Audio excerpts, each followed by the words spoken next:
Thank you for joining us this morning at IBC. My name's David Williams. I'm the head of post-production for ITV Studios' longest running and world's longest running continuing drama or soap opera. Coronation Street was created by the late great Tony Warren and depicts the life and times of the working class in the north of England. The first episode transmitted live on the 9th of December 1960 and proved an instant success with the UK audience. So fast forward 59 years, we now have a team of over 400 people. Coronation Street produces 6 episodes a week and over 300 episodes a year, with an average consolidated UK audience of over 7 million viewers per episode. In 2014, the programme was due to move to a purpose-built facility in Media City, UK. This gave us the opportunity to fine-tune our production and design an in-house post-production facility to efficiently manage the huge volume of content. The main aim for our new system was to keep the workflow as efficient as possible whilst trying to enhance the final product.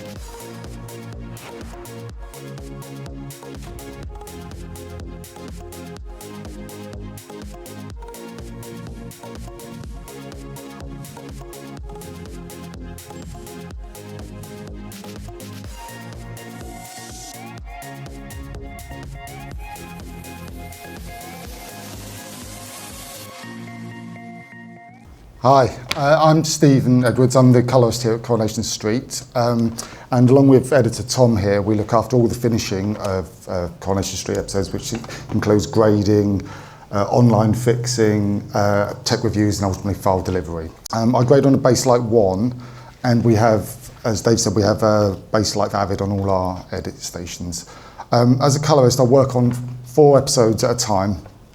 And they're in 4-episode blocks, and I tend to get 2 eps done a day if I can, and each ep is roughly 300 to 400 shots, so it's a lot of content to get through. So we tend to do get the block done, and then I do an additional day for any fixes and tweaks and things like that. Now we shoot 5 days a week in all weather conditions, so it's a bit of a challenge for us. And along with the lighting directors and the vision engineers, we work to sort of maintain a continuity for the show, to give it the look that everyone knows. Now, I normally start work on the episode as soon as it's locked. Hi, I'm Tom. So I primarily use Avid Media Composer and the FilmLight Avid plugin. I think I've got the UI on screen now, which you'll be able to see. As finished editor's Corey, it's my ultimate responsibility to deliver the episodes to the network, which is usually a week or so before transmission.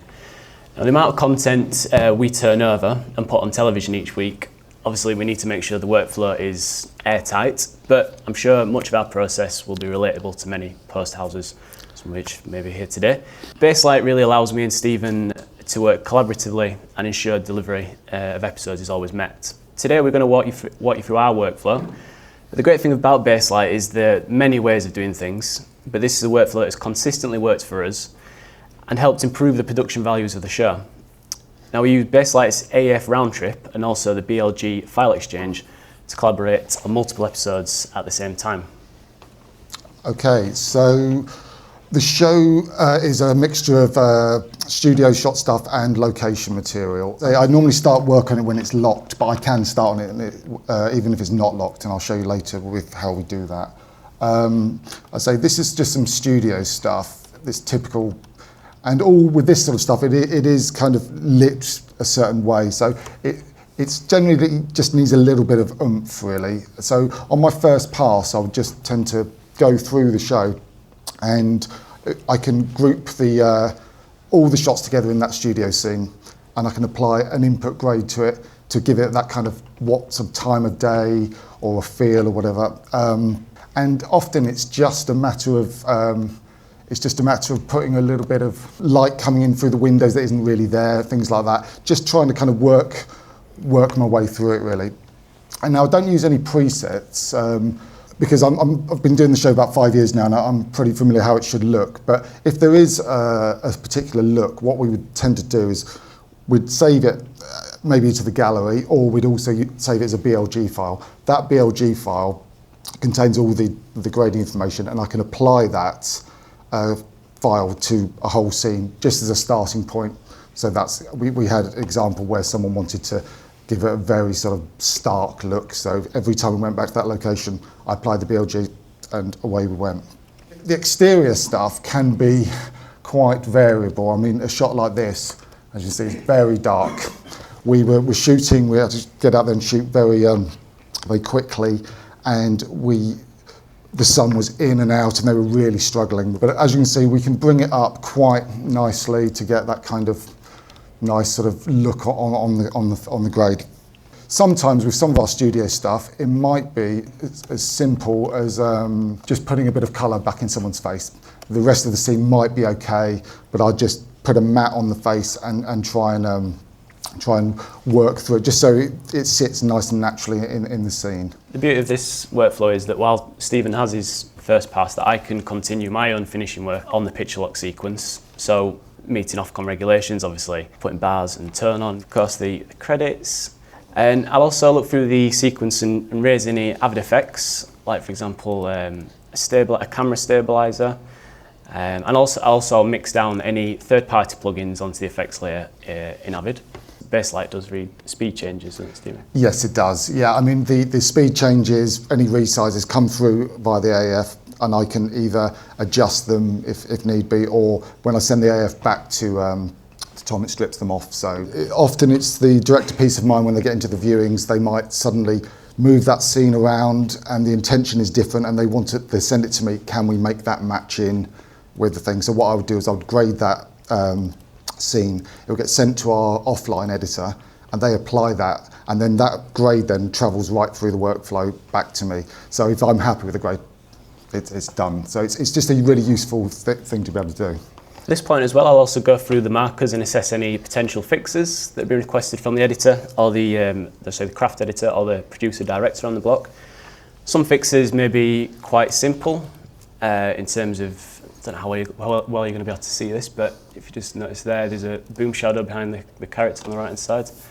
That's quickly fixed just using Avid's region stabilizer to lock off the picture, and then just using a scratch removal. So if I just play it through now, you see it's not there anymore. So that's a relatively quick fix. While there are other things as well that may require something to be fixed in Adobe After Effects. So something like this shot on screen now, we needed to change the train times on the train matrix that essentially didn't have where the character needed to go. Other more complicated fixes may require work out of house, although we try and do as much as we can within Avid, After Effects or FilmLight. Yeah, I mean normally we'd look at what the issue is, and if it's an issue that I can sort of do in FilmLight, and whether it's a simple paint out and track something, or whether or not it's just obscuring something slightly, Tom would tell me at this point, and whilst I'm doing the episode. So as well as my markers that come through, obviously Stephen has his grade markers that come through with any additional notes from the director or producer. Yeah, I mean it's unusual on this show that we don't. I basically do this on my own. The director rarely sits in on the grade. They see the finished product, but the only way they really communicate with me is as they're doing the viewings. They will put markers that are sent to me, and they come through I have them on the timeline, and they might be something like, as I was saying earlier, brighten this up, can we match this in? I mean, this scene here, you see, it was shot as a sort of early evening sort of feel, and then they moved that whole scene to the start. So they wanted to see whether or not we could give it a more daylighty feel. So I would then, just send that grade back to the editor, and then that's in the sequence, and that's what they see. So it makes the viewing a lot nicer. Also at this stage, I need to be aware of any possible picture analysis errors. So as Dave mentioned, we use a piece of software called VidCheck, which checks for errors in episodes such as harmful patterns or flashing. Essentially anything that would cause an episode to, again, fail regulations. I'll either attempt to fix the fails myself using mainly the paint tool in Avid, or if it's particularly severe fail, I'll notify Stephen. But in this example, this shot here is actually failed VidCheck on a flashing error. So the train passes by there, that failed on VidCheck. But if I notify Stephen, he can then just point me towards a BLG. Yeah, I mean, with this shot, it needs blurring somehow. It needs that flashing, that sort of luminance changing. So all I'll do is select this shot, and it's just sent out as one BLG, just to Tom, and then he's got it in the system here. So if I just load the BLG, but once the BLG's in, obviously I can adjust it myself as well. So if it doesn't quite pass vid check this first time, we can go back and forwards quite easily. One of the things we often do with this is that if it's some sort of blur fix, we would tend to get it to pass, and then using the layer blend, we would just reduce the intensity of the fix just until it looks the most natural as we can get. Sometimes it doesn't always end up as natural as we'd like, but that's what we've got to get it to pass for Ofcom regulation. So, but it is just really useful that Tom has now, he doesn't have to come back to me. Once I've put the fix in place and said that's kind of what it's going to look like. As Dave showed you in the montage earlier, we love a good stunt at Corrie. We love lots of fire, explosions, blue flashing lights, which is all kind of elements which could upset vid check a little bit. So this is a more severe example, something I'd notify Stephen of early on the thing with the fire and explosions that we have quite often is that we'd run them through ungraded and they might fail at that point. Now, grading is not going to improve that situation generally because it's going to increase the contrast quite often in the shot. So it's just something I'd need to be aware of really. And as soon as I've kind of got a pass on the grade that I'm going to do, I'd send it to Tom again so we could run it through vid check. It saves us a lot of time later because when the finished product is all put together, we need speed really, so it's good to be able to get these checks done first. And so I'll just really start putting mats and sort of vignettes on things and just taking things down so it doesn't have that kind of flashiness that fails the vid check. Yes, so once I've finished my preparation, I will then send an updated AAF, an online AAF to Stephen, which he can then just bring in. Yeah, I mean, this is really where everything comes into its own really, because I've had this sequence here which I've been working on and it's got a lot of grades on, and now Tom's done his online sequence and he supplies that to me and I reconform it into a new scene. I mean, you don't have to do this, but I like to do this to keep them separate so I can see exactly what I'm doing. So this new AF that's come from Tom has got all his fixes in. They might have trimmed shots, they might have moved things around, all of that's fine because all I have to do is select my grade. Here, it's a simple copy, and using a multi-paste, I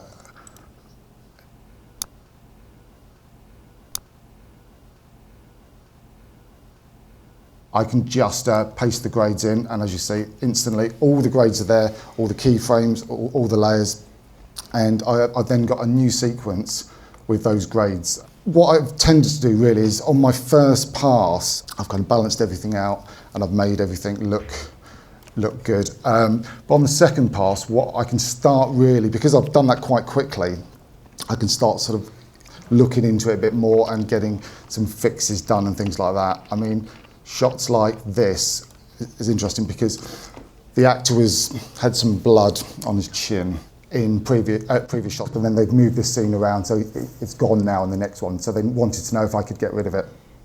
So I just used the paint tool and basically cloned that, tracked all the paint strokes, and I think you see it's,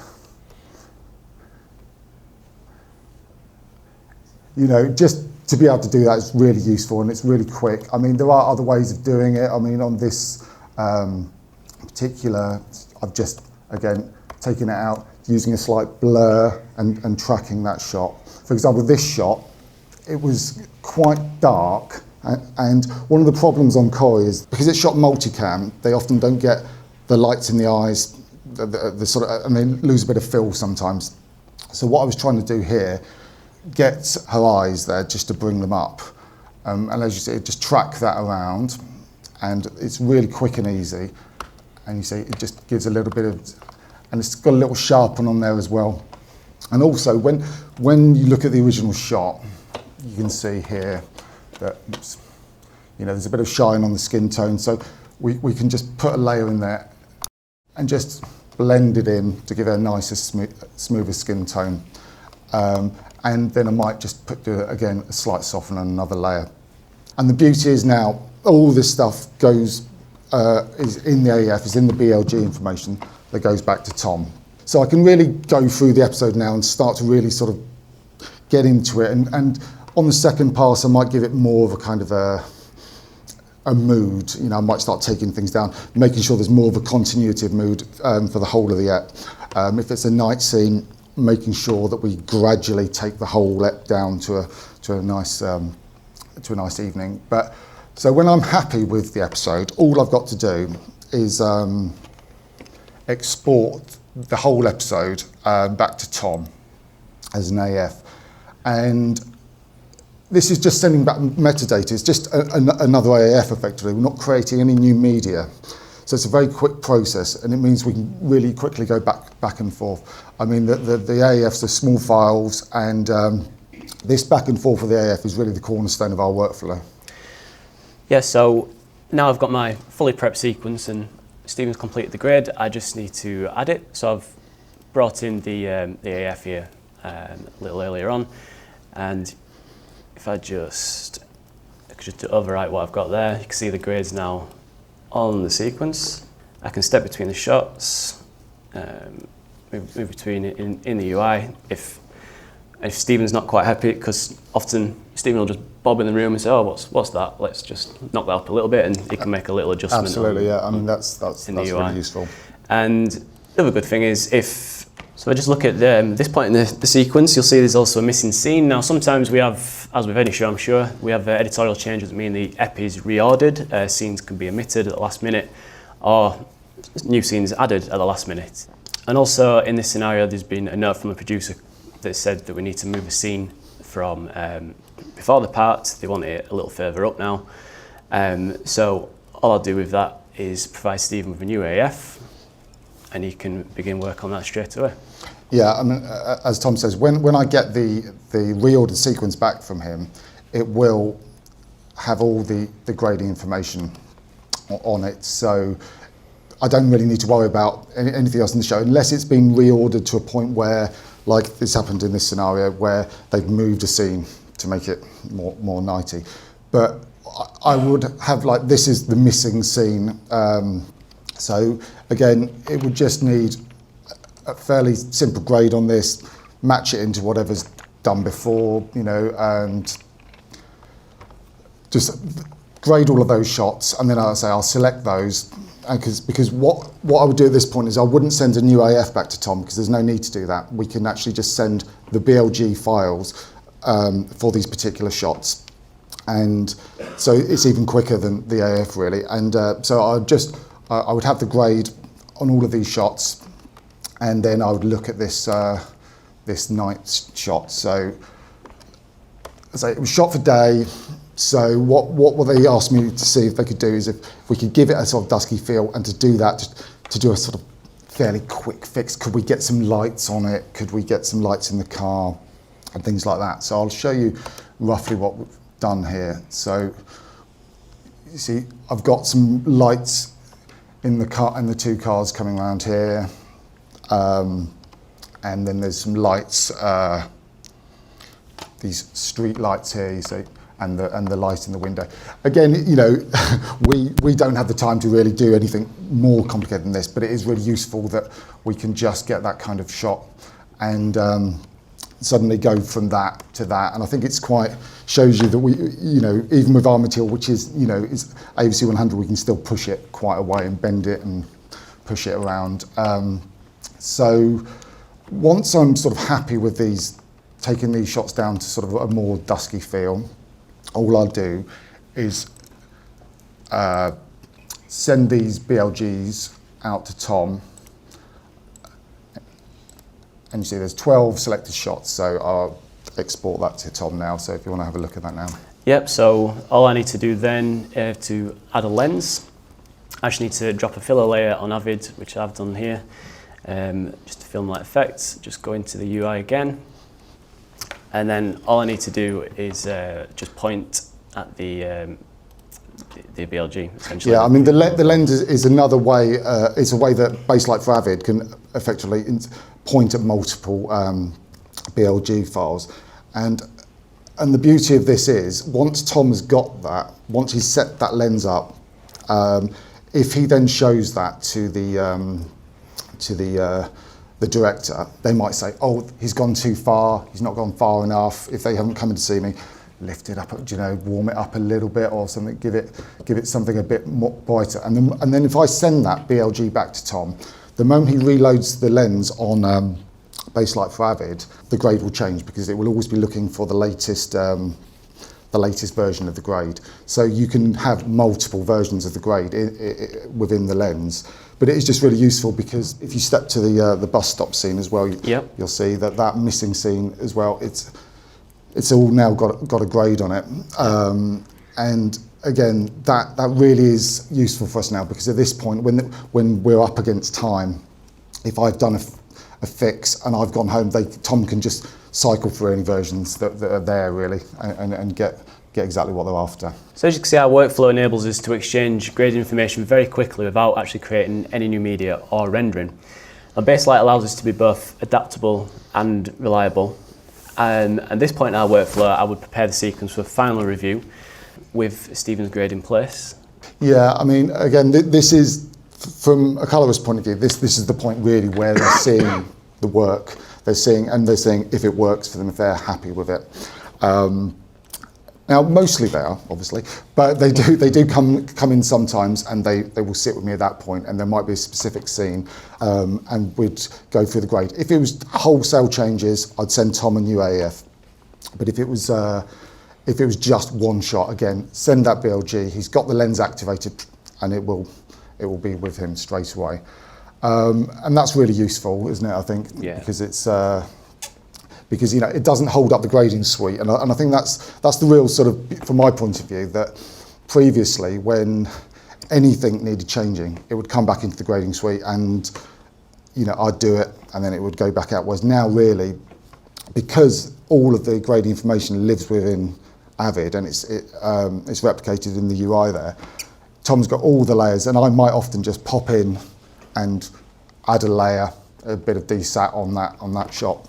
On that scene, and it's done, and that really is the greatest thing about this workflow for us. For me, is that I can continually work on an episode, but I can switch back and forth. I mean, we did have an example where, for various reasons, we had to reshoot a scene, an exterior scene, and it was shot in Manchester 3 weeks apart. One was a gloriously sunny day, and the reshoot was dull as dishwater. So we had to shoot, edit and grade that sequence, insert it into the middle of the sequence, and then that was broadcast on TV that night, so we had to be able to get it out of the building within an hour really. And to be able to do it like we did was brilliant, wasn't it? That was an exciting day, wasn't it? It was an exciting day, and we've never missed going to air, have we, Dave? And I think that side of things really shows you, I think, that it's very powerful for us. Yeah. I think coming from our previous world, I guess we were lucky at the time of moving into our new facility where we got to start from scratch. It was literally a blank canvas. What do you want? And for this to be available at that time was very fortuitous, I think, and it served us really well because we're just not creating new media. From our point of view, not only are we not creating it, but we don't have to manage that media either. So it means that it just simplifies everything in the process. But the fact these guys can go back and forth, and they do, from that slide I showed you from the start of shoot to TX, things can change in the grade at any point within that timeline. And if they do, it's pretty straightforward. So once final pass is complete, I'll export the finished sequence as a QuickTime reference file to Amberfin to make our AS11 file. I'll then add the metadata, essentially put the bow on it, and send the file to our broadcaster.